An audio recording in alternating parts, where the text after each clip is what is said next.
கொளத்தூர் தொகுதியில் முதலமைச்சர் ஸ்டாலின் தோல்வியை சந்தித்துள்ளார். தமிழகத்தில் 234 சட்டசபை தொகுதிகளுக்கான தேர்தல் கடந்த மாதம் 23ஆம் தேதி ஒரே கட்டமாக நடைபெற்றது. தேர்தலில் பதிவான வாக்குகள் இன்று காலை 8 மணியிலிருந்து எண்ணப்பட்டு வருகின்றன. முதலில் தபால் வாக்குகள் எண்ணப்பட்டன. இதனைத் தொடர்ந்து மின்னணு வாக்குப்பதிவு இயந்திரங்களில் பதிவான வாக்குகள் எண்ணப்பட்டு வருகின்றன. வாக்கு எண்ணிக்கையின் ஆரம்பத்திலிருந்தே விஜயின் தாவேக அதிக தொகுதிகளில் முன்னிலை பெற்றது. கொளத்தூர் தொகுதியில் திமுக தலைவரும் முதலமைச்சருமான மு.க. ஸ்டாலின் பின்னடைவை சந்தித்தார். அவரை எதிர்த்து போட்டியிட்ட தாவேக வேட்பாளர் VS பாபு முன்னிலையில் இருந்தார். இந்நிலையில் 7040 வாக்குகள் வித்தியாசத்தில் முதலமைச்சர் ஸ்டாலின் தோல்வியை சந்தித்துள்ளார்.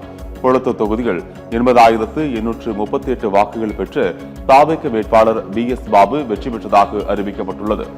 சென்னை கொளத்தூர் சட்டமன்ற தொகுதி 2011ஆம் ஆண்டு உருவான தொகுதியாகும். இந்த தொகுதி உருவானது முதலே இதுவரை நடந்த 3 தேர்தல்களிலும் ஸ்டாலின் தான் வெற்றி பெற்றார். ஆனால் இந்த முறை முதலமைச்சர் ஸ்டாலின் கொளத்தூர் தொகுதியில் தோல்வியை தழுவியுள்ளார் என்பது குறிப்பிடத்தக்கது.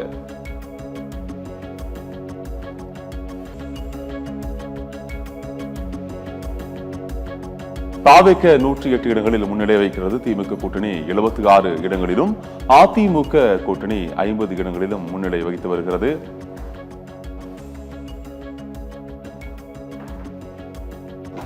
தாவேக தற்போது 108 இடங்களில் முன்னணி வகித்து வருகிறது. தாவேக கூட்டணி 50 இடங்களிலும், திமுக கூட்டணியானது 76 இடங்களிலும் முன்னிலை வகித்து வருகிறது.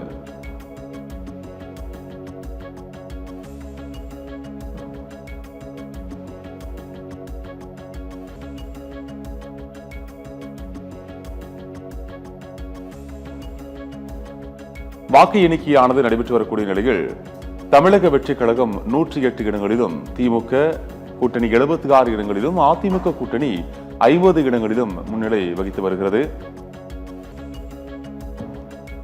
17வது சட்டமன்ற தேர்தல் முடிவுகள் வாக்கு எண்ணிக்கையானது நடைபெற்று வரக்கூடிய நிலையில் 108 இடங்களில் தாவேக கட்சியானது முன்னிலை வகித்து வருகிறது. திமுக கூட்டணியானது 76 இடங்களிலும், அதிமுக கூட்டணியானது 50 இடங்களிலும் முன்னிலை வகித்து வருகிறது.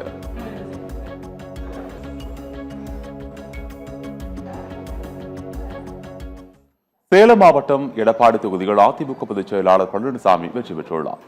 அதிமுக பொதுச் செயலாளர் எடப்பாடி பழனிசாமி 69,000 வாக்குகள் வித்தியாசத்தில் வெற்றி பெற்றதாக தெரிவிக்கப்பட்டுள்ளது. 2ஆம் இடத்தில் சுயேட்சையாக போட்டியிட்டு வரும் தாவேகவின் ஆதரவு பெற்றவருமான பிரேம்குமார் இடம்பிடித்துள்ளார். திமுக வேட்பாளர் காசி இந்த தொகுதியில் 3ஆம் இடத்தை பிடித்துள்ளார்.